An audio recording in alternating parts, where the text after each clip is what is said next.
Ahoj, vitajte na kanáli 70 maj. Je leto, svieti slnko a my máme autokameru A810 Lite v plnom rozsahu, teda aj so zadnou kamerou. Zatiaľ ju tu na Slovensku nemôžete nikde kúpiť, ale dúfam, že sa to čoskoro zmení. Poďme sa pozrieť, čo je vo vnútri. Ak máte nejaké otázky, pokojne zanechajte komentár. Autokamera dorazila v takejto krabici, tak ju otvoríme škatuľu, máme tu užívateľskú príručku, odporúčam si ju prečítať. Je tam veľa zaujímavých informácií o tom, ako ju používať, aké karty použiť a tak ďalej.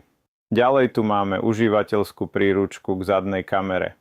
Štandardná zadná kamera pre túto kameru je RC21. A ďalej tu máme niečo, čo pomôže s inštaláciou kamery.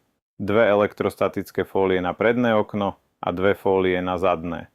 Potom máme náhradnú obojstrannú pásku pre predné a zadné držiaky. A napájací zdroj, pretože kamera potrebuje napájanie. Súprava obsahuje 3,5 metrový kábel. Na jednom konci má konektor USB-A a na druhom konektor USB-C so zacvakávacou koncovkou. Takže ju môžeme ľahko pripojiť k našej kamere. A to je príjemná funkcia. Ďalej, čo sa týka napájania, jednoportový USB adaptér s 5 V, 2 a 4 A, čo je štandard. Zapojte ho do zásuvky zapaľovača cigariet. Tiež pripojíme napájací kábel.